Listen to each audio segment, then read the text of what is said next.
सभ्यताएं।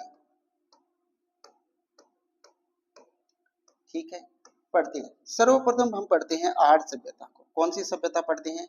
सर्वप्रथम हम पढ़ेंगे आहड़ सभ्यता। देखिएगा, आहड़ सभ्यता। आहड़ जो सभ्यता है, इस आहड़ सभ्यता को हम पढ़ते हैं। दोस्तों, आहड़ जो सभ्यता है वो कहाँ पर है? आहड़ सभ्यता उदयपुर के अंदर है। कहाँ है? उदयपुर में है आहड़ सभ्यता। और जो आहड़ सभ्यता है, इसको हम एक बहुत ही सरल और सहज तरीके से याद करने का प्रयास करेंगे। तो देखिए दोस्तों, ये जो आहड़ शब्द है, इस आहड़ शब्द में कितने अक्षर हैं? 3 अक्षर है। तो इस 3 अक्षरों से हम इस आ से 3 अक्षर याद रखेंगे। 3 इसकी जो प्रमुख विशेषताएं हैं वो ध्यान रखिए। पहली क्या है? देखिएगा, इस आ से सबसे पहले ध्यान रखेंगे कि हम आ से ध्यान रखेंगे कि ये आयड़ नदी के किनारे पर स्थित है। कौन सी नदी के किनारे पर? आयड़ नदी के किनारे पर ये स्थित है। पहली बात। इसकी दूसरी जो विशेषता है, आ से ही हम ध्यान रखेंगे। आ से हम दूसरी बात इसका क्या ध्यान रखेंगे कि ये जो है इसके 8 स्तर हैं। किसके हैं? 8 स्तर हैं। किसके? आहड़ सभ्यता के कितने स्तर हुए अभी तक? 8 स्तर हुए। एक और यहाँ पर ध्यान रखेंगे इसी की आ से रखेंगे हम ध्यान अक्षय कीर्ति व्यास। क्या रखेंगे? अक्षय कीर्ति व्यास। अक्षय कीर्ति जो व्यास है, ये क्या है दोस्तों? इसके खोज करता है। क्या है? खोज करता। क्या है? अक्षय कीर्ति व्यास क्या है? इसके खोज करता है। ठीक है, अब आपके ध्यान में आ रहा होगा कि खोज करता ये है, तो इसके उत्खनन करता कौन से? वो भी पढ़ेंगे। शांति रखिएगा, उसको भी हम ऐसे ही याद करेंगे, आपको दिक्कत नहीं होगी बिल्कुल भी। ठीक है, तो आप ध्यान रखिएगा, केवल क्लास पे एकाग्रता बना के रखिएगा। आपको सबका सब कुछ यहाँ पर इसी क्लास में याद करवा दिया जाएगा। तो देखिए, एक शब्द और यहाँ पर ध्यान रखेंगे, आ से हम यहाँ ध्यान रखेंगे अर्थव्यवस्था कि आर्य सभ्यता की अर्थव्यवस्था जो थी वो कैसी थी। तो आर्य सभ्यता की जो अर्थव्यवस्था थी वो किस पर आधारित थी? वो पशुपालन पर आधारित थी। किस पालन पर? पशुपालन पर आधारित थी। तो आर्य सभ्यता की चौथी विशेषता है कि इसकी जो अर्थव्यवस्था है वो इस पर आधारित थी, पशुपालन पर आधारित थी। अब देखते हैं कि आहड़ जो सभ्यता है इसके उपनाम कौन कौन से? तो इस आहड़ सभ्यता के हम उपनामों को ध्यान में रखेंगे। वो भी किस प्रकार रखते हैं? देखिएगा कि आहड़ सभ्यता, सबसे पहले पढ़ते हैं 2 को कि आहड़ सभ्यता के जो उपनाम है, कौन से नाम? उपनाम। इसे बोलते हैं ताम्रवती नगरी। क्या बोलते हैं? ताम्रवती नगरी बोलते हैं आहड़ सभ्यता को। क्या बोलते हैं? ताम्रवती नगरी। दूसरी इसे क्या बोलते हैं दोस्तों? इसे बनास संस्कृति के नाम से भी जाना जाता है। किस नाम से जाना जाता है? बनास संस्कृति के नाम से भी इसको जाना जाता है। और 2 इसकी विशेषताओं को हम जानेंगे अभी कि और किस इसके उपनाम कौन से हैं। एक इसे धूलकोट के नाम से भी जाना जाता है। किस नाम से? धूलकोट। इसे धूलकोट के नाम से भी जाना जाता है। इसकी चौथा जो उपनाम है वो उसका क्या है? वो है इसे आघाटपुर के नाम से भी जाना जाता है। क्या? आघाटपुर के नाम से भी क्या जाना जाता है? आहड़ सभ्यता को जाना जाता है। तो आहड़ सभ्यता को 4 उपनामों से जाना जाता है। एक उसे ताम्रवती नगरी के नाम से जाना जाता है, दूसरा इसे बनास संस्कृति भी कहते हैं, तीसरा इसे धूलकोट भी कहते हैं, चौथा इसे आघाटपुर भी कहते हैं। तो ये 4 क्या है? आहड़ सभ्यता के उपनाम। ठीक है, अब बात करते हैं कि आहड़ सभ्यता के उत्खननकर्ता कौन थे। तो आहड़ सभ्यता के जो लोग थे दोस्तों, वो क्या रहते थे? हंसमुख रहते थे। आहड़ सभ्यता के लोग क्या रहते थे? हंसमुख रहते थे। तो आहड़ सभ्यता के लोग, अब आप कहेंगे कि हंसमुख रहते थे तो क्यों रहते थे? इसका कारण क्या था? तो आहड़ सभ्यता के लोग हंसमुख इसलिए रहते थे क्योंकि इनको क्या हो गई थी? रत्न की प्राप्ति हो गई थी। किसकी प्राप्ति हो गई थी? रत्न की प्राप्ति हो गई थी। इसीलिए क्या रहते थे? ये हंसमुख रहते थे। तो देखिएगा, ठीक, आहड़वासी क्या रहते थे? हंसमुख रहते थे। कैसे रहते थे? हंसमुख। तो हंसमुख धीरज, धीरज सांकलिया, हंसमुख धीरज सांकलिया क्या है? इसके उत्खनन करता है। क्या है? उत्खनन। जो उत्खनन किया था वो हंसराज धीरज सांकलिया ने किया था। और किया कब था दोस्तों? 1961 में किया था। और ये सर्वाधिक जो उत्खनन किया था वो किसने किया था? इन्होंने ही किया था। अगर आपसे पूछे कि आर्य सभ्यता का सर्वाधिक उत्खनन किसने किया था, तो वो किसने किया था?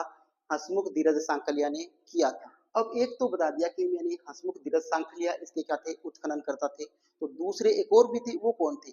तो मैंने कहा ना कि आड़वासी हंसमुख रहते थे। क्यों रहते थे? कि इन्हें रत्न की प्राप्ति हो गई थी। तो इसके दूसरे जो उत्खनन करता थे वो थे रतन चंद्र अग्रवाल। कौन थे?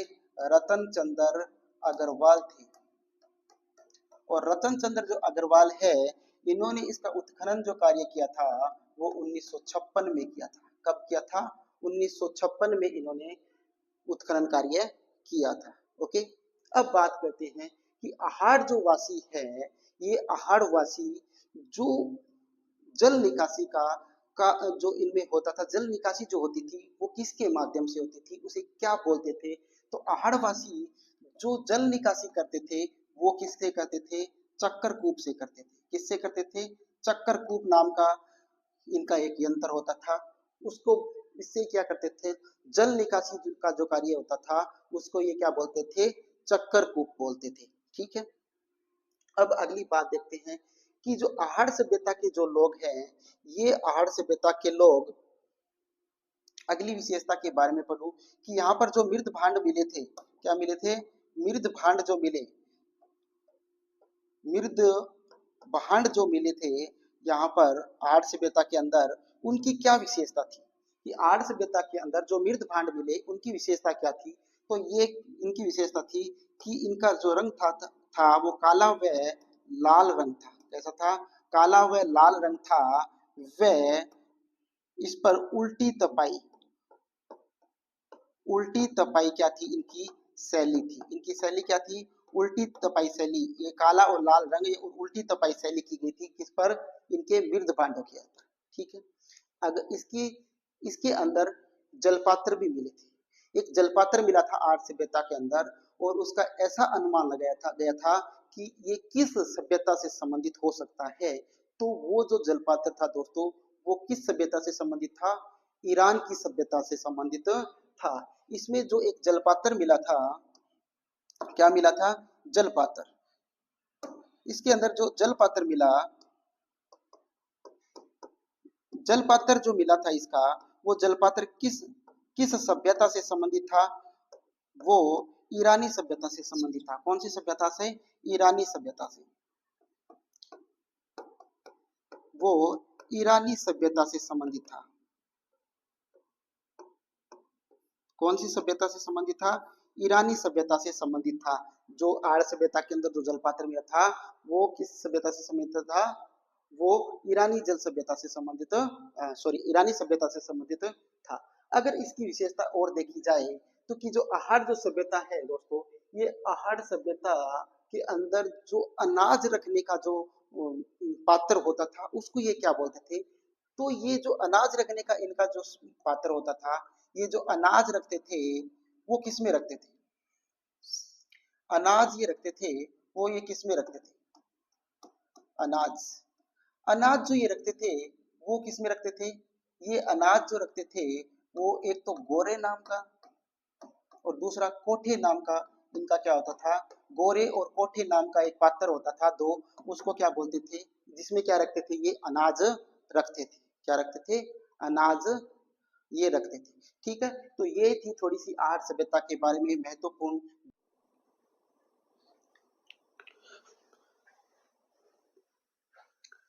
Alyssa success point online YouTube channel पर आप सभी का स्वागत व हार्दिक अभिनंदन है। आज की इस कक्षा में हम डिस्कशन करेंगे राजस्थान की प्रमुख सभ्यताओं के बारे में। दोस्तों, सभ्यताओं के बारे में आपने बहुत सारे टीचर्स से पढ़ा होगा, लेकिन हर टीचर्स का अपना अपना अलग अलग तरीका होता है पढ़ाने का। लेकिन दोस्तों मैं ये क्लास सिर्फ आपके लिए इसीलिए लेकर आया हूँ कि इसी क्लास में पढ़ाते वक्त ये सब बातें आपको मुख जबानी याद हो जाएगी। मैं ऐसी ट्रिक से इसको पढ़ाने का प्रयास करूँगा ताकि आपको वो एक बार में ही याद हो जाए और आप उसे ज़िंदगी में भी कभी ना भूलें। तो स्टार्ट करते हैं आज की सभ्यताओं का टॉपिक। देखिएगा, राजस्थान की प्रमुख सभ्यताएं। हम पढ़ते हैं प्रमुख सभ्यताओं के बारे में। इन सभ्यताओं के टॉपिक में सर्वप्रथम हम स्टार्ट करते हैं आहड़ सभ्यता। आहड़ सभ्यता, ये आहड़ सभ्यता है दोस्तों, इससे हम स्टार्ट करते हैं। ठीक है, तो आहड़ सभ्यता जो है उसको हम याद रखेंगे कि आहड़ जो है इसमें कितने अक्षर है दोस्तों? 3 अक्षर है। कितने अक्षर है? 3। लेकिन आहड़ को हम रखेंगे कि 4 अक्षर है। क्या रखेंगे? कि इसकी 4 विशेषताएं पहले ध्यान रखेंगे। वो कैसे रखेंगे? स्टार्ट करते हैं। देखिए कि ये जो शब्द है आहड़, आहड़ में ये जो शब्द है, इस आहड़ में इस शब्द को हम इस आ से ध्यान रखेंगे 4 विशेषताएं। कौन कौन सी है वो देखिएगा। पहले रखेंगे इस आ से ध्यान रखेंगे कि आहड़ सभ्यता के अंदर 8 स्तर थे। कितने स्तर थे? आहड़ सभ्यता के अंदर 8 स्तर थे। पहली बात, नंबर 1 पॉइंट कि आहड़ सभ्यता में इस आ से क्या ध्यान रखा कि इसके अंदर 8 स्तर थे। ओके, अब देखिएगा दूसरी बात इसमें क्या ध्यान रखनी है कि आहड़ सभ्यता के अंदर आ से ध्यान रखना है आयड़ नदी कि ये कौन सी नदी के किनारे पर है? आयड़ नदी के किनारे पर स्थित है। दूसरी बात, तीसरी बात इस आयड़ से याद रखनी है, आ से याद रखनी है कि इसकी जो खोज की थी, इसकी जो खोज की वो किसने की? अक्षय कीर्ति व्यास ने की। किसने की? अक्षय कीर्ति व्यास। तो ऐसे ही ध्यान रखना, अक्षय कीर्ति व्यास ने कब की थी? 1953 में इसकी क्या की थी? खोज की थी। समझ में आया? ऐसे हमने क्या रखा? 8 स्तर है। आ से हमने रखा आयड़ नदी है। आ से हमें याद रखना अक्षय कीर्ति व्यास 1953 में इसकी खोज करती है। ठीक है, अब एक शब्द और याद रखेंगे आ से, वो क्या रखेंगे? वो रखेंगे अर्थव्यवस्था कि इसकी जो अर्थव्यवस्था थी वो किस पर आधारित थी। ऐसे हम ध्यान रखेंगे अर्थव्यवस्था,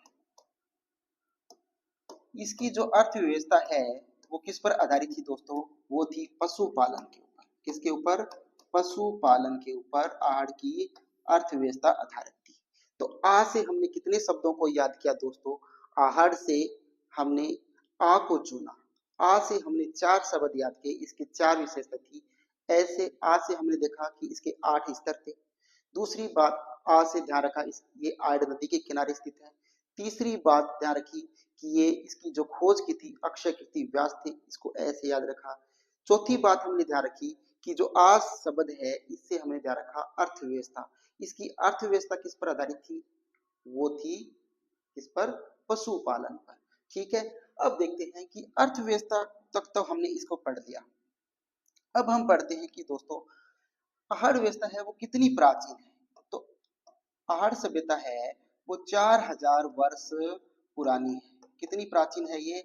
4000 वर्ष प्राचीन है। ये बात भी क्लियर हो गई। कितने हजार वर्ष पुरानी है? 4000 वर्ष पुरानी है आहड़ सभ्यता। ठीक है, अब पढ़ते हैं कि आहड़ सभ्यता तो हमने पढ़ लिया, लेकिन आपने इसके उपनाम तो नहीं बताए। तो इसके कितने उपनाम हम ध्यान रखेंगे? 4 उपनाम है इसके। कौन कौन सी हैं वो हम यहाँ अभी पढ़ेंगे। देखिएगा, पहले याद रखते हैं ताम्रवती। क्या? ताम्रवती नगरी, इसे ताम्रवती नगरी के नाम से जाना जाता है। दूसरा इसका उपनाम है वो है आघाटपुर। क्या है? आघाटपुर, इसे आघाटपुर के नाम से जाना जाता है। तीसरा नाम जो है इसे बनास संस्कृति के नाम से जाना जाता है। ठीक है, बनास संस्कृति के नाम से भी इसको जाना जाता है। और इसकी चौथा जो नाम है वो है धूलकोट। क्या है? धूलकोट, इसे धूलकोट के नाम से भी जाना जाता है। तो ये क्या है? इसके उपनाम। क्या है? इस सभ्यता के क्या है? ये उपनाम। तो आहड़ सभ्यता के हमने क्या पढ़ लिए, ये उपनाम पढ़ लिए। ठीक है, तो ये उपनाम थे इसके। ओके, ठीक है। अब यहाँ पर पढ़ते हैं कि आहड़ सभ्यता जो है, इस आहड़ सभ्यता के अंदर जो गंदे पानी की निकासी के लिए जिस यंत्र का प्रयोग किया जाता था उसे क्या कहा जाता था। ठीक है, जो गंदा पानी आहड़ सभ्यता के अंदर निकाला जाता था उसे ये क्या बोलते थे, चक्कर कूप बोलते थे। क्या बोलते थे, चक्कर कूप। जो गंदा पानी निकासी का जो कार्य यहाँ पर आहड़ सभ्यता के अंदर होता था वो किससे होता था, वो होता था चक्करकूप से। किससे, चक्करकूप से। अब दोस्तों एक और बात याद रखनी है आहड़ सभ्यता की, वो ये है कि जो आहड़ सभ्यता है, इस आहड़ सभ्यता के अंदर जो मृद भांड मिले थे, कौन से, मृद भांड। जो मृद भांड यहाँ पर मिले थे, ये मृद भांडों की विशेषता क्या थी। तो इनकी विशेषता थी दोस्तों कि ये काले और लाल रंग के थे। काले व लाल रंग इनका होता था। वह इनके ऊपर क्या होती थी, उल्टी उल्टी तपाई शैली का इसके अंदर क्या होता था, प्रयोग हुआ था। क्या हुआ था कि काला और लाल रंग था और उल्टी तपाई शैली का इन मृद भांडों के ऊपर क्या हुआ था, प्रयोग हुआ था। ठीक है, क्लियर है। अब यहाँ पर देखिएगा कि जो आहड़ ये सभ्यता है, इस आहड़ सभ्यता के अंदर, इस आहड़ सभ्यता में दोस्तों जो प्रयोग होता था किसका, जो ये अनाज रखने के जो औजार या जो साधनों का प्रयोग ये करते थे उनको क्या कहते थे। तो उनका जो प्रयोग होता था इनको ये गोरे या कोठे कहते थे। क्या कहते थे, गोरे या कोठे कहते थे। ठीक है, अनाज रखने के जो भंडार इनके थे इन्हें ये गोरे या कोठे के नाम से जानते थे। ठीक है, अब एक बात और ध्यान रखते हैं कि यहाँ पर दोस्तों जो जलपात्र मिले थे, क्या मिले थे, जलपात्र मिले थे। वो जलपात्र है वो किस सभ्यता से संबंधित थे। तो वो जलपात्र जो थे, जलपात्र जो मिले थे यहाँ पर वो किस सभ्यता से संबंधित थे, जिनका संबंध है वो किस सभ्यता से, किस सभ्यता से इसका संबंध था, वो था ईरानी सभ्यता से। कौन सी सभ्यता से, ईरानी सभ्यता से इनका संबंध था। ठीक है, तो ये था आहड़ सभ्यता के बारे में कुछ महत्वपूर्ण बातें। ठीक है, अब हम यहाँ पर पढ़ेंगे क्या, आहड़ सभ्यता की प्रमुख विशेषताओं के बारे में। कि आहड़ सभ्यता की, अभी देखिएगा आहड़ की विशेषताओं के बारे में हम पढ़ते हैं। देखिएगा आहड़ की विशेषताएं, विशेषताएं पढ़ते हैं दोस्तों। देखिएगा आहड़ सभ्यता जो है इसकी विशेषताओं पर को पढ़ते हैं। तो इसकी जो पहली विशेषता थी वो क्या थी दोस्तों, वो पढ़ते हैं। आहड़ सभ्यता की जो पहली विशेषता थी वो थी कि आहड़ सभ्यता के अंदर तांबे की, तांबे की 6 मुद्राएं मिली। क्या मिली, मुद्राएं मिली। तांबे की जो 6 मुद्राएं मिली उस पर यूनानी भाषा का अंकन था। किसका था, यूनानी भाषा का अंकन था। यूनानी भाषा का, यूनानी भाषा का क्या था, इस पर अंकन था। ठीक है, तांबे की 6 मुद्राएं मिली जिस पर यूनानी भाषा का क्या था, अंकन था। दूसरी बात यहाँ पर क्या मिली थी, 3 जो है वो मुहरें मिली थी। क्या मिली थी, 3 मुहरें मिली थी। 3 मुहरें मिली थी। ठीक है, और ये तीनों जो मुहरें हैं, ये जो 3 मुहरें हैं, ठीक है, ये इनकी विशेषताओं में शामिल थी। ठीक, अब बात करते हैं यहाँ पर आहड़ सभ्यता की आगे, कि आगे की अगर मैं बात करूं तो यहाँ पर 2 या 3 मुहर वाले क्या मिले थे, चूल्हे मिले थे। यहाँ पर 2 और 3 मुहर वाले, 3 मुहर वाले क्या मिले, चूल्हे मिले। 2 या 3 मुहर वाले चूल्हे मिले, वो कहाँ मिले, आहड़ सभ्यता के अंदर मिले। ठीक है, आगे देखिए कि आहड़ सभ्यता के अंदर चूल्हों से याद रखेंगे कि यहाँ पर एक घर के अंदर, एक घर में 6 चूल्हे मिले। एक घर के अंदर कितने चूल्हे मिले? 6 चूल्हे मिले। और ये चूल्हे जो मिले, ये इनकी विशेषता क्या थी कि ये सामूहिक परिवार के क्या थे? अवशेष थे। इसका मतलब है यहाँ पर सामूहिक परिवार रहते थे। क्या थे? सामूहिक परिवार के अवशेष मिले। ठीक है, ये इसकी क्या थी? अगली विशेषता थी। ओके, अब देखिएगा, आगे बढ़ते हैं इसमें कि जो आहार सभ्यता है, इस आहार सभ्यता के अंदर क्या मिली? ईरानी धूपदानी मिली। क्या? ईरानी धूपदानी जो मिली, वो भी कहाँ मिली है? आहार सभ्यता के अंदर मिली। ईरानी जो धूपदानी मिली, वो भी कहाँ मिली? आहार सभ्यता के अंदर मिली। अगली बात मैं पढ़ूं इसमें आगे कि इसकी जो अगली विशेषता थी वो क्या थी कि यहाँ पर मिट्टी से बने क्या थे? वृषभ की मूर्ति मिली, जिसे बनासियन पुल के नाम से जानते हैं। क्या? मिट्टी से बनी, मिट्टी से बनी वृषभ मूर्ति मिली, जिसे क्या कहते हैं? बनासियन बुल। बनासियन बुल की यहाँ पर क्या मिली है? विशेषता मिली है। ठीक है, अगर आगे हम पढ़े इसकी विशेषता के बारे में तो देखिएगा क्या विशेषता पढ़ते हैं कि यहाँ पर आटा पीसने की चक्की मिली। क्या? आटा पीसने की, आटा पीसने की चक्की यहाँ मिली। क्या मिली? आटा पीसने की चक्की भी यहाँ पर मिली थी। ओके, अगली विशेषता अगर हम देखें आहार सभ्यता की, तो यहाँ पर तांबा गलाने की, तांबा गलाने की भट्टी मिली। क्या मिली? तांबा गलाने की भट्टी भी कहाँ मिली? आहार सभ्यता के अंदर मिली है। ठीक है, और यहाँ पर बिना हत्थे वाले, क्या? बिना हत्थे वाले जलपात्र, बिना हत्थे वाले जलपात्र भी मिले। बिना हत्थे वाले जलपात्र मिले। ओके, क्या मिले? बिना हत्थे वाले जलपात्र भी कहाँ मिले हैं? आहार सभ्यता के अंदर मिले।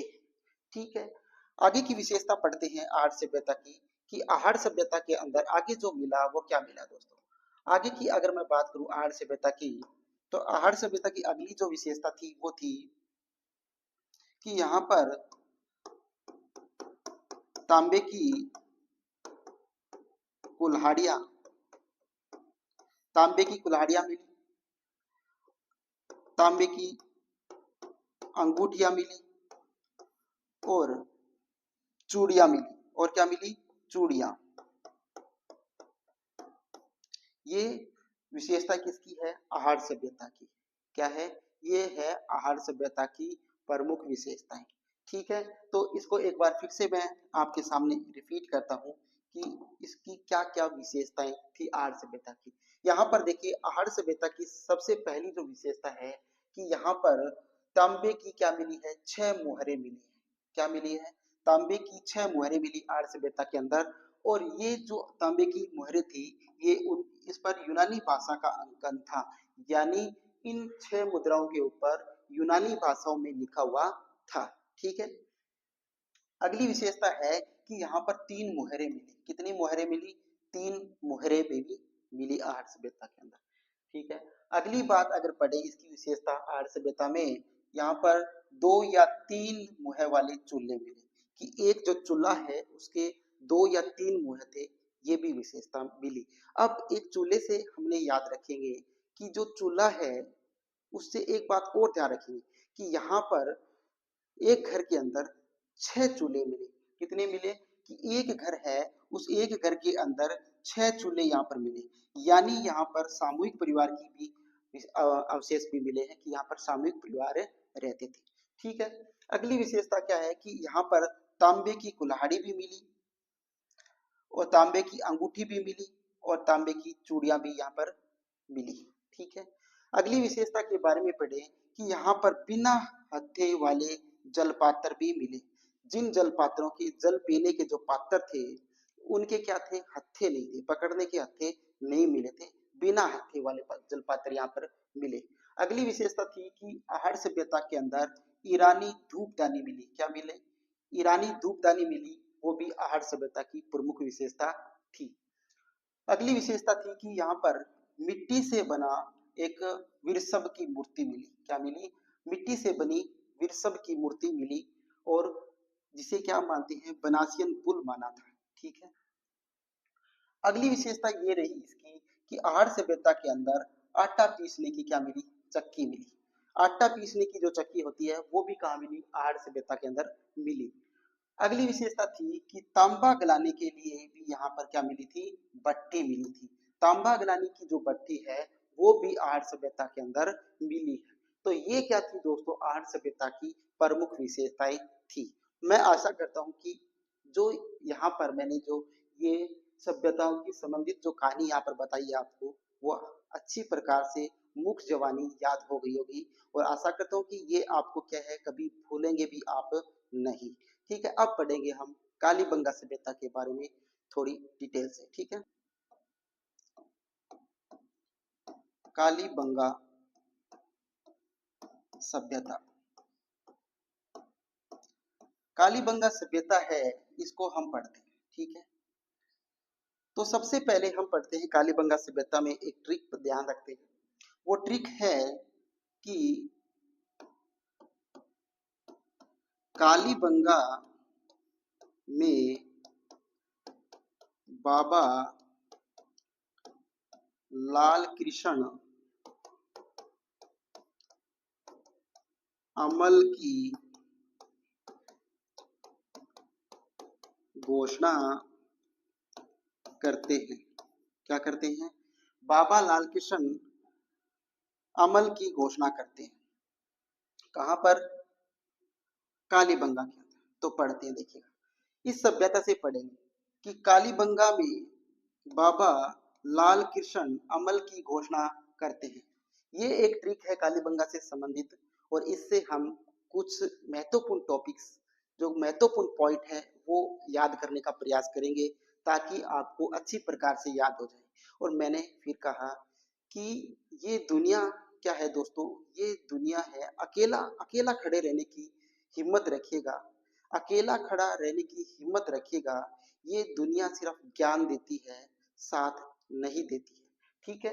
तो यहाँ पर देखिएगा कालीबंगा से सबसे पहले पढ़ते हैं कालीबंगा को कि कालीबंगा जो शब्द है, ये कालीबंगा शब्द जो है दोस्तों, इस कालीबंगा शब्द की जो उत्पत्ति हुई वो किस भाषा से हुई, जो इसमें जो भाषा का प्रयोग हुआ है वो किस भाषा का शब्द है ये, तो ये सिंधी भाषा का शब्द है। कौन सी भाषा का, सिंधी भाषा का ये शब्द है। कौन सी भाषा का शब्द है, सिंधी भाषा का शब्द है कालीबंगा, है ना। इस कालीबंगा शब्द का अर्थ क्या होता है, इस कालीबंगा जो शब्द है इसका अर्थ क्या होता है दोस्तों, इसका अर्थ होता है काले रंग की चूड़ियां, काले रंग की चूड़ियां, यही होता है ना। कालीबंगा का शाब्दिक जो अर्थ होता है वो क्या होता है, काले रंग की चूड़ियां होता है, सभी को पता है ना। अब देखिएगा ये कालीबंगा शब्द जो है, ये कालीबंगा जो शब्द है दोस्तों, ये कालीबंगा शब्द या कालीबंगा जो सभ्यता है वो कितने वर्ष पुरानी है, तो ये जो प्राचीन है वो 6000 वर्ष पुरानी है। कितनी, 6000 वर्ष प्राचीन सभ्यता है। 6000 वर्ष कितनी है, प्राचीन सभ्यता है। कालीबंगा सभ्यता के अब तक कितने स्तर हो चुके हैं, तो कालीबंगा सभ्यता के अभी तक 5 स्तर हो चुके हैं। कितने स्तर हो चुके हैं, 5 स्तर अभी तक कालीबंगा सभ्यता के हो चुके हैं। अब एक बात और ध्यान रखते हैं कि कालीबंगा जो सभ्यता है ये किस नदी के किनारे पर स्थित है, किस नदी के किनारे पर स्थित है दोस्तों, ये घंगर नदी के किनारे पर स्थित है। कौन सी नदी के किनारे पर स्थित है, गंगर नदी के किनारे पर स्थित है ना, है कि नहीं? हाँ, घग्गर नदी है, सॉरी कालीबंगा है वो घग्गर नदी के किनारे पर स्थित है। अब चलते हैं यहाँ पर, इस ट्रिक को हमने पढ़ा, कालीबंगा से इतनी चीजें हमने सीखी, कालीबंगा से ये चीजें हमें सीखने को मिली। अब हम पढ़ेंगे बाबा से।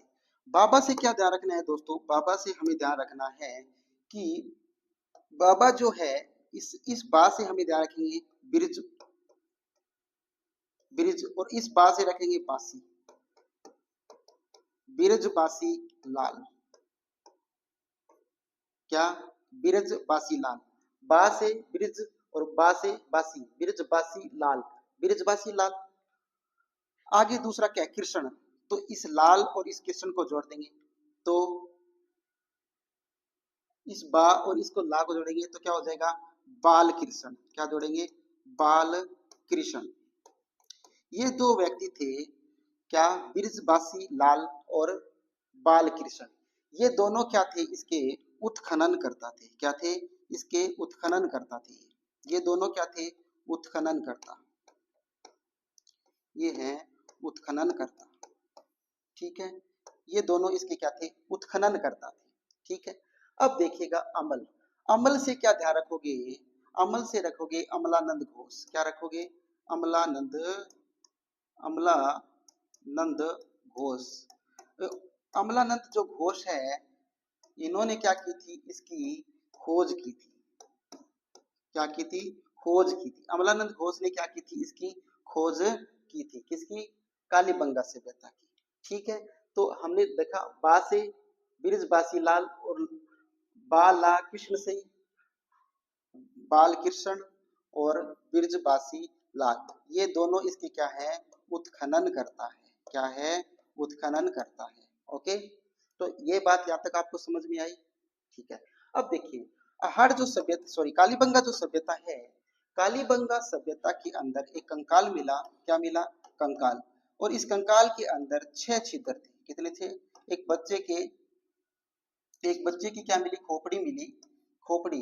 एक बच्चे का क्या मिला? खोपड़ी का कंकाल मिला। क्या मिला? खोपड़ी का कंकाल। खोपड़ी का कंकाल मिला। और खोपड़ी का कंकाल में क्या थी? 6 छिद्र थे। कितने छिद्र थे? 6 छिद्र थे। ठीक है,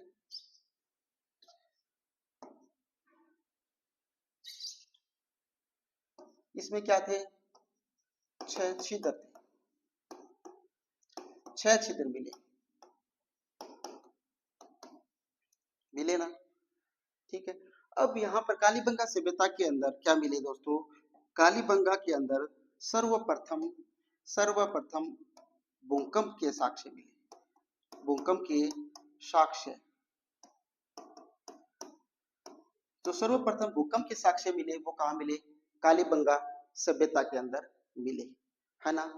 आगे पढ़े कि कालीबंगा जो सभ्यता है, इसे दीनहीन बस्ती कहते हैं। क्या कहते हैं? दीनहीन बस्ती। क्यों कहते हैं इसे दीनहीन बस्ती? इसलिए कहते हैं कि यहाँ पर प्राक हड़प्पा कालीन, प्राक हड़प्पा कालीन कच्ची ईंटों के, कच्ची ईंटों के क्या मिले हैं? मकान मिले। कच्ची ईंटों के मकान मिले, इसीलिए इसे क्या कहते हैं? दीनहीन बस्ती कहते हैं। दोस्तों यहाँ पर जो पानी निकालने का, पानी निकासी की जो व्यवस्था थी वो क्या थी? वो थी लकड़ी की नाली। यहाँ पर सबसे बड़ी विशेषता थी जल निकासी जो होती थी। यहाँ पर जल जो निकासी होती थी वो किससे होती थी? जल निकासी। इसकी जो जल निकासी होती थी वो किससे होती थी? वो होती थी लकड़ी की बनी नाली होती थी। क्या? लकड़ी की नाली से। लकड़ी की क्या होती थी? नाली होती थी। और इसी लकड़ी की नाली से ही क्या होता था? जल निकासी होती थी। कहाँ पर? आहड़ सभ्यता के अंदर। ठीक है, और एक और इसकी विशेषता क्या थी कि जो कालीबंगा सभ्यता है, इसे हड़प्पा की तीसरी राजधानी किसने कहा? तो कालीबंगा सभ्यता को हड़प्पा की तीसरी राजधानी किसने कहा? तीसरी राजधानी किसकी? हड़प्पा की।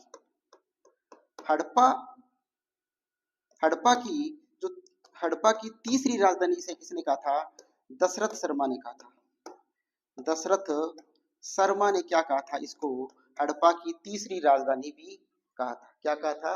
हड़प्पा की तीसरी जो राजधानी कहा गया था वो किसको कहा गया था? कालीबंगा सभ्यता को कहा था। किसने? दशरथ शर्मा ने कहा था। एक और बात यहाँ पर कि सर्वप्रथम जूते हुए खेत की जो साक्ष्य मिले हैं वो कहाँ मिले? जूते हुए खेत के जो साक्ष्य मिले, किसके? जूते हुए खेत। जूते हुए खेत के जो साक्ष्य मिले, खेत के जो साक्ष्य मिले वो कहाँ पर मिले? वो भी यहाँ पर मिले। जूते हुए खेत के जो साक्ष्य मिले वो भी कहाँ पर मिले हैं? पहाड़ सभ्यता के अंदर मिले। और यहाँ पर जो दो फसलों के साक्ष्य मिले, एक साथ दो फसल बोने के जो साक्ष्य मिले थे, उन दोनों फसलों में दो फसल थी, वो कौन सी थी? एक तो थी गेहूं और दूसरी थी जौ। क्या थी? एक तो थी गेहूं और दूसरी थी जौ। तो यहाँ पर दो फसलें एक साथ बोई जाती थी, एक तो गेहूं और दूसरी जौ। ठीक है, ये दो फसलें यहाँ पर बोई जाती थी। ठीक है, समझ में आया? ठीक। हाँ, ओके। ये तो थी कालीबंगा सभ्यता से संबंधित कुछ कहानी। अब पढ़ेंगे कालीबंगा सभ्यता की विशेषता के बारे में। तो पढ़ते हैं कालीबंगा सभ्यता की विशेषता। ठीक है, देखिएगा कालीबंगा जो सभ्यता, विशेषताएं। कालीबंगा जो सभ्यता है, इस कालीबंगा सभ्यता की विशेषताएं पढ़ते हैं।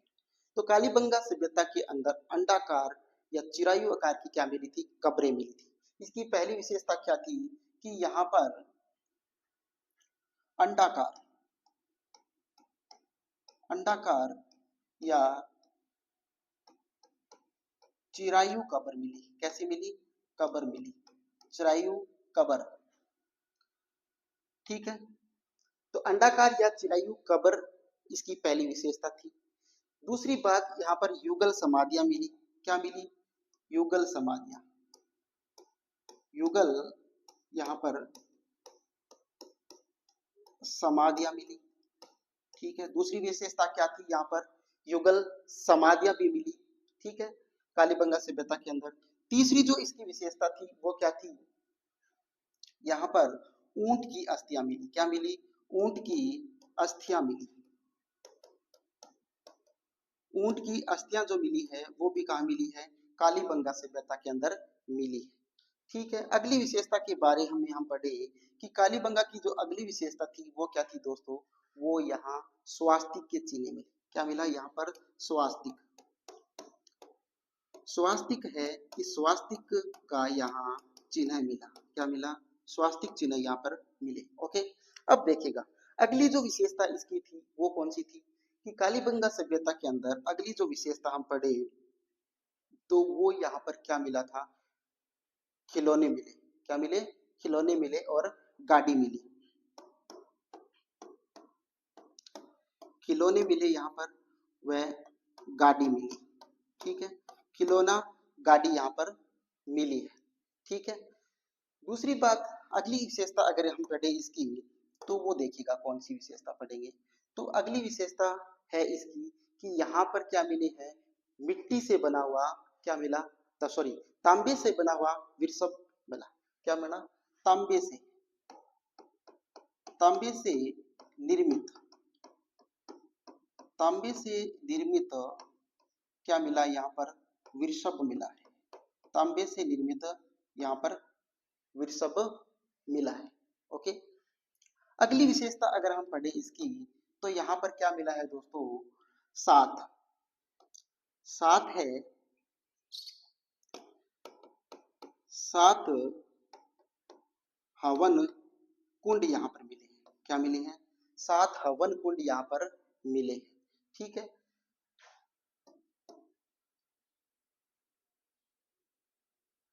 सात हवन कुंड यहाँ पर मिले।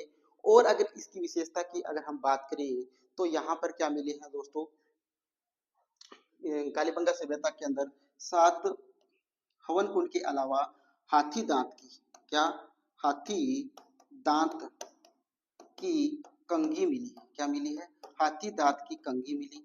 ठीक, अगली विशेषता के बारे में अगर हम बात करें तो यहाँ पर एक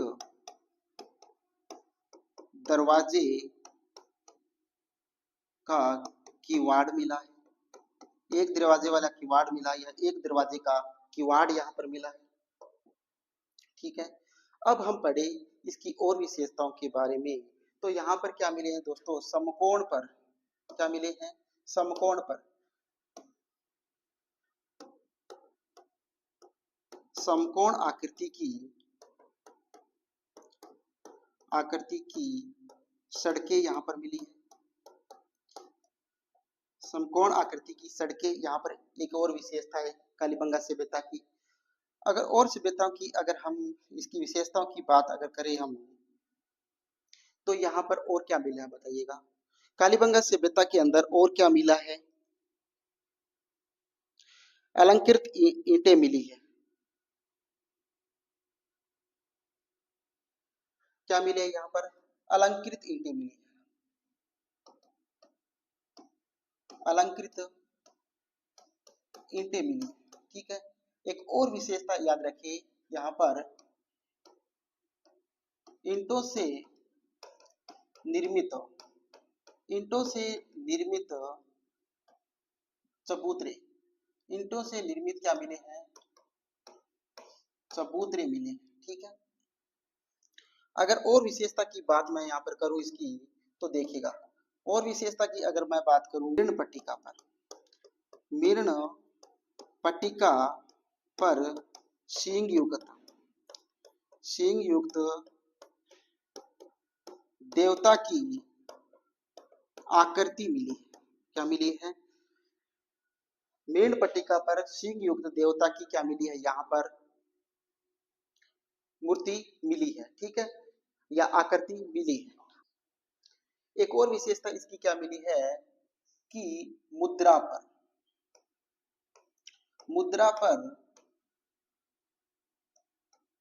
व्याघ्र व महिला कुमार देवी का चित्र मिला है। क्या मिला है, महिला कुमार देवी का चित्र भी यहाँ पर मिला है। अब देखिए दोस्तों, एक बार इसको फिर से मैं थोड़ा सा रिपीट कर देता हूँ कि इसकी प्रमुख विशेषताएं कौन कौन सी। देखिएगा, सबसे पहली विशेषता है कि यहाँ पर क्या मिली है, अंडाकार और चिरायु युक्त कब्रें मिली है। पहली बात, या अंडाकार या चिरायु कब्र मिली है। दूसरी विशेषता इसकी यहाँ पर क्या मिली है, युगल समाधियां मिली है। क्या मिली है, युगल समाधियां मिली है, ठीक। तीसरी विशेषता है यहाँ पर ऊंट की अस्थियां मिली है। चौथी विशेषता है कि यहाँ पर स्वास्तिक का चिन्ह मिला है। क्या मिला है, स्वास्तिक चिन्ह यहाँ पर मिले हैं। और यहाँ पर खिलौनों की गाड़ी मिली है, खिलौनों की जो गाड़ी होती है वो मिली है। चौथी विशेषता है इसकी कि समकोण आकृति पर यहाँ पर सड़कें बनी हुई है। ओके, फिर देखिएगा, तांबे से निर्मित विरसप मिला है, यानी जो बुल होता है, बैल होता है, वो मिला है, तांबे से निर्मित है। लेकिन मिट्टी से जो निर्मित बुल है वो कहाँ मिला है दोस्तों, मिट्टी से निर्मित जो बुल है वो कहाँ मिला, वो मिला था आहड़ सभ्यता के अंदर। कौन सी सभ्यता के अंदर, आहड़ सभ्यता के अंदर। तो ये बात थोड़ी ध्यान रखना कि मिट्टी से निर्मित जो पुल मिला था वो तो आहड़ सभ्यता के अंदर मिला था, और तांबे से निर्मित जो पुल मिला था वो मिला था कालीबंगा सभ्यता, ठीक है। अगली विशेषता क्या है इसकी कि यहाँ पर 7 हवन कुंड मिले, ठीक है। यहाँ पर हाथी दांत की कंघी मिली। क्या मिली, हाथी दांत से बनी हुई कंघियां यहाँ पर मिली है। अगली विशेषता है कि यहाँ पर एक किवाड़ का दरवाजा मिला। यहाँ पर क्या मिला, यह थोड़ी मिसप्रिंट हो गया, एक किवाड़ का यहाँ पर दरवाजा मिला, ठीक है। मीर्ण पट्टिका पर सींग युक्त देवता, क्या एक मिट्टी की क्या है, पट्टिका है, एक मिट्टी से बनी हुई ऐसे जो पट्टिका थी उस पर सींग युक्त देवता की क्या मिली है, मूर्ति मिली है या आकृति मिली है, ठीक है। फिर अगली विशेषता है कि मृदा पर व्याघ्र व महिला कुमार देवी का चित्र मिला है। मृदा के ऊपर, किसके ऊपर, मुद्रा के ऊपर, किसके ऊपर, मुद्रा के ऊपर व्याघ्र व महिला कुमार देवी का चित्र मिला है। अलंकृत ईंटें मिली है और ईंटों से निर्मित चबूतरे भी मिले। लेकिन एक यहाँ पर विशेषता रहेगी इसकी, वो ये रह गई कि यहाँ पर मंदिरों के अवशेष नहीं मिले। क्या, मंदिरों के अवशेष नहीं है। क्या नहीं है, कालीबंगा सभ्यता के अंदर मंदिरों के अवशेष है वो नहीं है। तो ये थी दोस्तों प्रमुख विशेषताएं किसकी, कालीबंगा सभ्यता की। अब हम पढ़ते हैं छोटा सा टॉपिक एक, किसका, गणेश्वर सभ्यता का। पढ़ते हैं गणेश्वर सभ्यता। देखिएगा, गणेश्वर जो सभ्यता है इसको पढ़ते हैं, गणेश्वर सभ्यता। गणेश्वर सभ्यता की आप ट्रिक ध्यान रखिएगा, ज्यादा टाइम नहीं लूंगा मैं इसमें। गणेश्वर सभ्यता की एक ट्रिक है कि गणेश गणेश अगर विजयी होगा, गणेश अगर विजयी होगा तो उसे रतन मिलेगा। क्या मिलेगा? रतन मिलेगा। ट्रिक क्या है दोस्तों, ध्यान से देखिएगा। इसकी ट्रिक है कि गणेश्वर सभ्यता की प्रमुख विशेषता की ट्रिक है कि गणेश अगर विजयी होगा तो उसे क्या मिलेगा? रतन मिलेगा। अब इस ट्रिक से हम थोड़ा सा पढ़ने का प्रयास यहाँ पर करते हैं। देखिए, गणेश्वर सभ्यता है कहाँ पर? सबसे पहले है गणेश, तो गणेश्वर सभ्यता है कहाँ? सिक्कर के अंदर है। कहाँ है गणेश्वर सभ्यता? है वो सिक्कर के अंदर है, सभी को पता है ना। तो देखिए, अगर से ध्यान रखेंगे, अभी हम अगर से क्या ध्यान रखेंगे दोस्तों, अगर से हम ध्यान रखेंगे आरसी अग्रवाल। अगर से क्या ध्यान रखना है? अगर से हम ध्यान रखेंगे R C Agrawal, R C Agrawal. Okay, Vijay से ध्यान रखेंगे विजय कुमार। क्या रखेंगे? विजय कुमार, ठीक है। और रतन से रखेंगे रतन चंद्र अग्रवाल, रतन चंद्र अग्रवाल। क्या ध्यान रखेंगे? रतन चंद्र अग्रवाल। अब देखिएगा, गणेश अगर विजयी होगा तो उसे रतन मिलेगा। तो हमने गणेश्वर सभ्यता सिक्कर के अंदर है। अगर से आरसी अग्रवाल हमने पढ़ा, विजय से विजय कुमार पढ़ा, और रतन से रतन चंद्र अग्रवाल पढ़ा। तो ये दोनों जो है, ये तो इसके क्या है? खोज करता है। क्या है? ये तो इसके दोनों क्या है? खोज करता है। आरसी अग्रवाल और विजय कुमार क्या है? खोज करता। और रतन चंद्र अग्रवाल जो है, सॉरी, ये क्या है? इसके उत्खनन करता है। क्या है? उत्खनन करता। और ये जो है इसका वो क्या है? खोज करता है। क्या है? खोज करता है। इन्होंने खोज की थी वो 1977 से 78 में की थी। और ये जो इन्होंने उत्खनन किया था वो कब किया था? 1972, सॉरी ये गलत हो गया। ये जो खोज की थी वो कब की थी? 1972 में। खोज कब की? 1972 में। और इसका जो उत्खनन किया गया वो 1977 से 78 में किया गया। ठीक है, तो ये गणेश्वर सभ्यता की कुछ विशेषता थी। और गणेश्वर सभ्यता जो है वो कांतली नदी के किनारे पर है। कौन सी नदी के? कांतली नदी के किनारे पर स्थित है। नदी के किनारे पर ये स्थित है। ठीक है, इसे ठीक है, तो ये गणेश्वर सभ्यता से संबंधित महत्वपूर्ण कुछ विशेषता थी। अब हम थोड़ा सा पढ़ेंगे डिटेल से।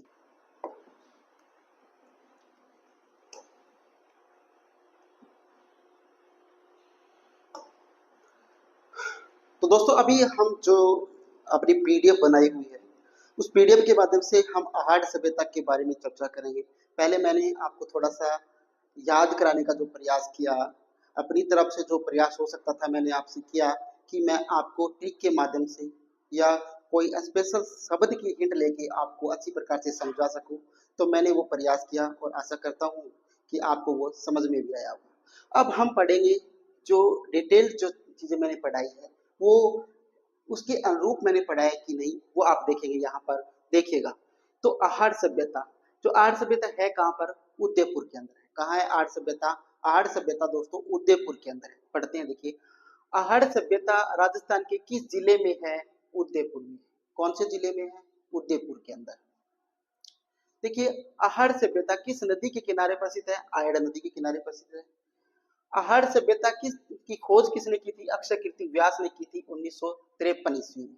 ठीक है, अब देखिए, आहड़ सभ्यता कितने वर्ष पुरानी मानी जाती है? लगभग 4 वर्ष पुरानी मानी जाती है। इसे ताम्रवती नगरी, धूलकोट, बनास संस्कृति आदि उपनामों से किस सभ्यता को जाना जाता है? तो आहड़ सभ्यता को जाना जाता है।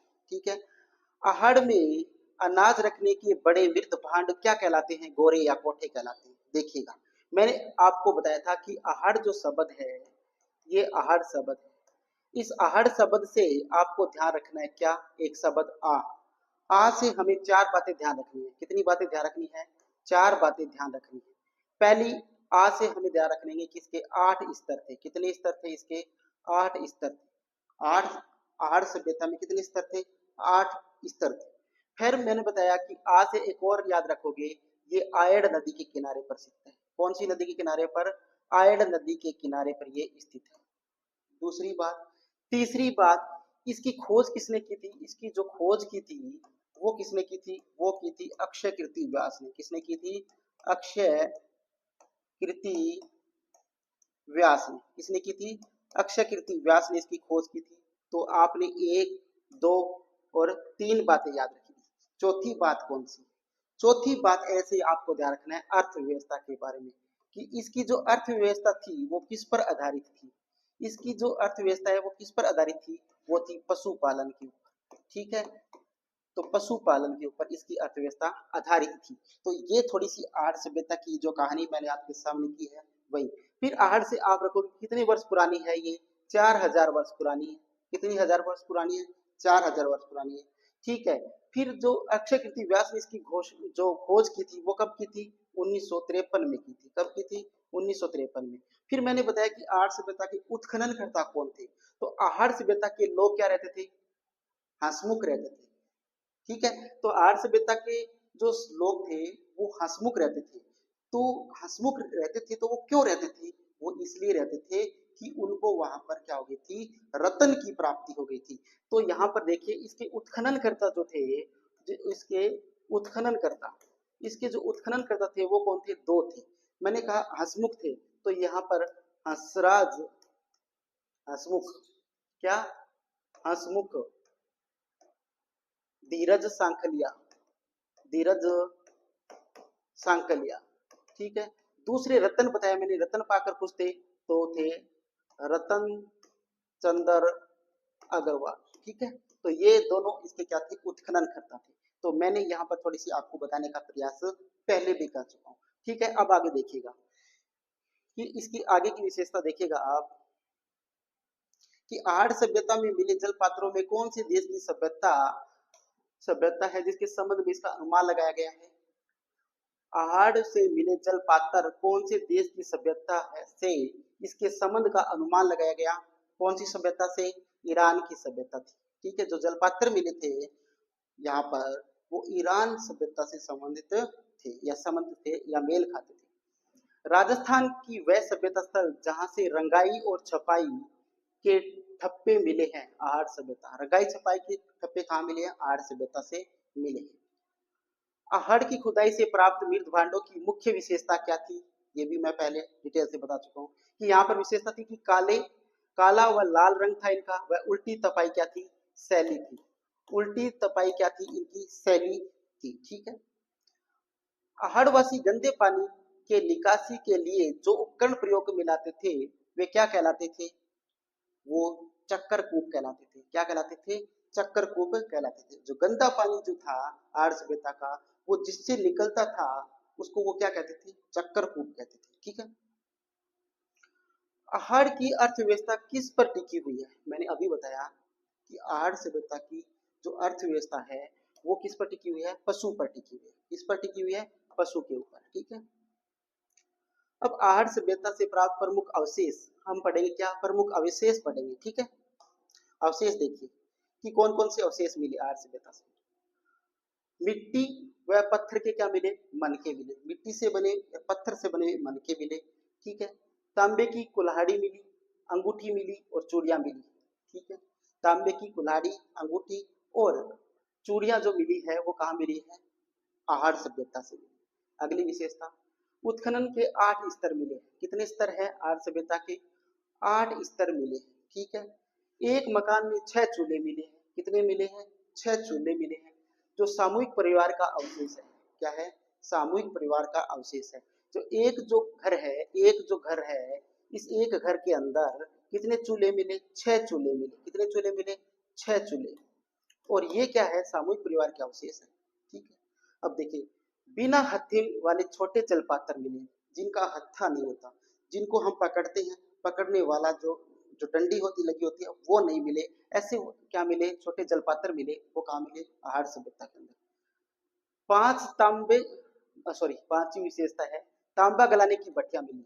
तांबा जो गलाते हैं उसकी भट्टियां भी आहड़ सभ्यता के अंदर मिली। और आटा पीसने की चक्की भी कहाँ मिली है, आहड़ सभ्यता के अंदर मिली है। मिट्टी से बने वृषभ मूर्तियां मिली।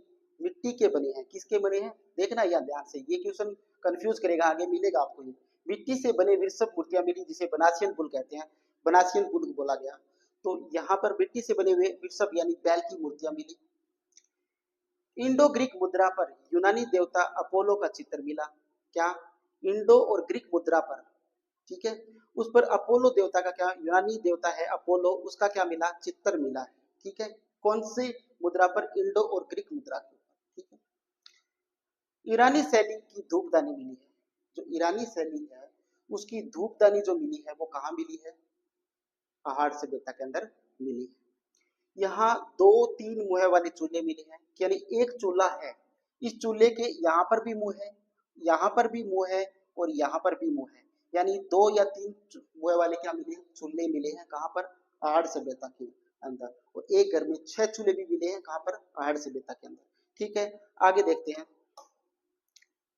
यह 6 तांबे की मुद्राएं मिली, 3 मुहरें मिली। क्या, 6 तो तांबे की मुद्राएं मिली हैं और 3 मुहरें मिले। इन मुद्राओं पर यूनानी भाषा अंकित है। यूनानी भाषा का अंकन है किसके ऊपर, इन 6 मुद्राओं के ऊपर। ठीक है, अब चलते हैं गणेश्वर सभ्यता के पास। देखिए, गणेश्वर सभ्यता है वो कहाँ की है दोस्तों, सिक्कर की। गणेश्वर सभ्यता कहाँ की है, सिक्कर की। तो यहाँ पर देखिए, गणेश्वर सभ्यता किस नदी के किनारे पर स्थित है, तो ये कांतली नदी या तोरावाटी बेसिन में स्थित है। कांतली नदी पर और तोरावाटी बेसिन में स्थित है कौन, गणेश्वर सभ्यता। गणेश्वर सभ्यता की खोज किसने की, रतन चंद्र अग्रवाल ने की थी, 1972 में की थी। कब की थी, 1972 में की थी, और रतन चंद्र अग्रवाल ने की थी खोज। ठीक है, गणेश्वर सभ्यता का उत्खनन किसने किया था, आर सी अग्रवाल और विजय कुमार ने किया था 1977-78 में। ठीक है, गणेश्वर सभ्यता का उपनाम क्या है, ताम्रयुगीन सभ्यताओं की जननी या पुरातत्व का पुष्कर। ताम्रयुगीन नगरी, ताम्रवती नगरी है, आहड़ सभ्यता को कहते हैं। ताम्रयुगीन सभ्यताओं की जननी कहते हैं गणेश्वर सभ्यता को। पुरातत्व का पुष्कर जो कहते हैं वो कहते हैं गणेश्वर सभ्यता को। गणेश्वर सभ्यता का विकास कब माना जाता है, 2800 ईस्वी पूर्व माना जाता है। ये क्वेश्चन काफी बार पूछा जा चुका है कि गणेश्वर सभ्यता का विकास कब माना जाता है, 2800 ईस्वी पूर्व माना जाता है। राजस्थान का एकमात्र सभ्यता स्थल जहां से पत्थर के बांध मिले हैं। राजस्थान का एक ही मात्र सभ्यता स्थल है जहां पर पत्थर के बांध मिले हैं, और वो है गणेश्वर सभ्यता। ठीक है, तो मैंने इसमें एक ट्रिक बताई थी आपको। वो ट्रिक क्या थी कि गणेश अगर विजयी होगा, विजयी होगा तो उसे क्या मिलेगा, रतन मिलेगा। मैंने बताया कि नहीं, ये बताया ना। गणेश से गणेश्वर सभ्यता कहाँ है, सीकर के अंदर। अगर से आरसी अग्रवाल, आरसी अग्रवाल, और विजय से विजय कुमार, और रतन से रतन चंद्र अग्रवाल। इन्होंने क्या की थी, खोज की थी। इन्होंने क्या की थी, खोज की थी। कब की थी, 1917 1972 के अंदर। कब की थी, 1972 के अंदर। और इन दोनों ने क्या किया था, उत्खनन किया था। कब किया था, 1977-78 में। 1977 और 78 में इन्होंने इसका उत्खनन किया था। ये बातें मैं पहले ही डिटेल से बता चुका हूँ। लेकिन चलते हैं आगे। गणेश्वर सभ्यता स्थल में तांबे के बाण ग्रह क्या मिले हैं, तांबे के जो बाण मिले हैं वो गणेश्वर सभ्यता में मिले। मछली पकड़ने के कांटे गणेश्वर सभ्यता में, और कपीसवाणी मृद बाण, और लगभग 2000 ताम्र आयुध यानी 99% शुद्ध तांबा जो मिला है वो कहाँ मिला है, गणेश्वर सभ्यता के अंदर मिला है। अब हम पढ़ते हैं बैराट सभ्यता को। कौन सी सभ्यता को, बैराट सभ्यता को।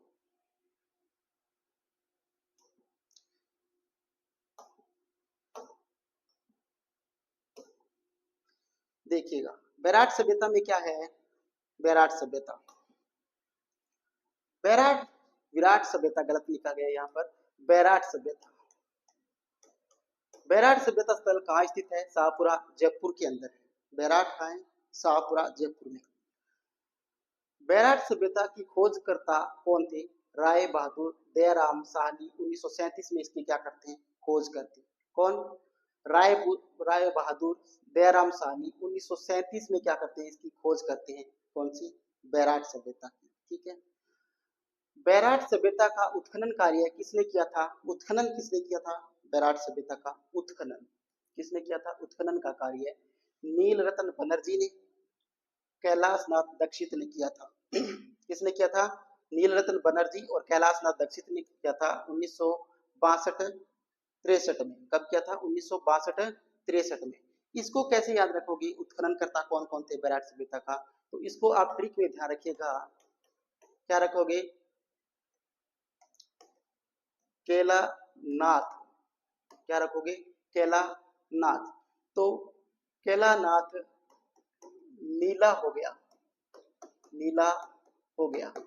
कैला से रखोगे कैलाशनाथ, कैलानाथ से कैलाशनाथ, नीला से नीलरत्न बनर्जी, याद रख लेना। ओके। अब देखिए, बैराट की बिज्जक डूंगरी से प्राप्त भाब्रू शिलालेख की खोज किसने की थी? कैप्टन बर्ट ने की थी। कब की थी? 1837 ईस्वी में की थी। कि बैराट की बिज्जक डूंगरी से प्राप्त भाब्रू शिलालेख की खोज किसने की थी? कैप्टन बर्ट ने 1837 में की थी। बैराट से गौतम बुद्ध की अस्थियों से भरी स्वर्ण मंजूषा, कौन सी? स्वर्ण यानी सोने की भरी हुई मंजूषा यानी पेटी या हांडी, किस शासक के शासन काल में मिली? स्वाई राम सिंह के काल में। किसके काल में? स्वाई राम सिंह, स्वाई राम सिंह के काल में। ओके। यात्रियों के राजकुमार के नाम से जाने जाने वाले चीनी यात्री हेनसांग सामने राजस्थान के किस सभ्यता स्थल का भ्रमण किया था? बैराट। तो हेनसांग ने किसका भ्रमण किया था? किस सभ्यता का? बैराट सभ्यता का। बैराट में सर्वाधिक शैलचित्रों की खोज करने के कारण इसे कहा जाता है प्राचीन युग की चित्रशाला। इंपॉर्टेंट क्वेश्चन है ये, काफी बार पूछा जा चुका है और अब की बार भी पूछा जा सकता है कि बैराट से सर्वाधिक शैलचित्रों की खोज होने के कारण इसे कहा जाता है प्राचीन युग की चित्रशाला, कहा जाता है बैराट सभ्यता। दयाराम साहनी के अनुसार किस हूण शासक ने बैराट सभ्यता को विध्वंस किया था? क्या क्या विध्वंस किया था? महिर कुल ने। किसके अनुसार? दयाराम साहनी के अनुसार। वह सभ्यता स्थल जिसे अलवर का सिंह द्वार कहा जाता है। राजस्थान वह सभ्यता स्थल जिसे अलवर का सिंह द्वार, या ध्यान रखना, वह सभ्यता स्थल जिसे अलवर का सिंह द्वार कहा जाता है वो है बैराट सभ्यता। कौन सी? बैराट सभ्यता, अलवर का सिंह द्वार। ठीक है। राजस्थान के किस सभ्यता स्थल को मत्स्य जनपद की राजधानी के रूप में जाना जाता है? बैराट सभ्यता को। राजस्थान की किस सभ्यता स्थल को मत्स्य जनपद की राजधानी के नाम से जाना जाता है? बैराट सभ्यता। बीजक पहाड़ी, बोमली की डोंगरी, महादेव पहाड़ी, हनुमान डोंगरी, गणेश डोंगरी, भीम डोंगरी किस सभ्यता स्थल से संबंधित है? तो है बैराट सभ्यता स्थल से। बीजक की पहाड़ी, डोंगरी, पहाड़ी, डोंगरी, डोंगरी, भीम डोंगरी। डोंगरी से ध्यान रखना है कि बैराट सभ्यता की विशेषता है। ठीक है। अब आता है कालीबंगा सभ्यता। कौन सी? कालीबंगा सभ्यता। पढ़ते हैं कालीबंगा सभ्यता को। देखिए, कालीबंगा सभ्यता में देखिएगा तो कालीबंगा सभ्यता का शाब्दिक अर्थ क्या होता है? काले रंग की चूड़िया। कालीबंगा शब्द का अर्थ होता है काले रंग की चूड़िया। कालीबंगा कितनी प्राचीन मानी जाती है? तो 6000 वर्ष पुरानी मानी जाती है। तो आहड़ सभ्यता है वो कितने वर्ष पुरानी मानी जाती है? आहड़ सभ्यता है वो कितने वर्ष पुरानी मानी जाती है? बताइएगा, कितने वर्ष पुरानी मानी जाती है? 4000 वर्ष पुरानी। कितनी? 4000 वर्ष पुरानी मानी जाती है। कौन सी? आहड़ सभ्यता। ओके। अब देखिएगा, सर्वप्रथम उत्खनन किसने किया था? बिरजबासी लाल ने और बाल कृष्ण थापर ने 1961-62 में। कालीबंगा कौन सी भाषा का शब्द है? सिंधी भाषा या पंजाबी भाषा? अब देखिए, बिरजबासी को कैसे ध्यान रखोगे उत्खनन करता, और वो इसकी ट्रिक देखिएगा। इसकी ट्रिक है कि कालीबंगा में कालीबंगा में बाबा लाल कृष्ण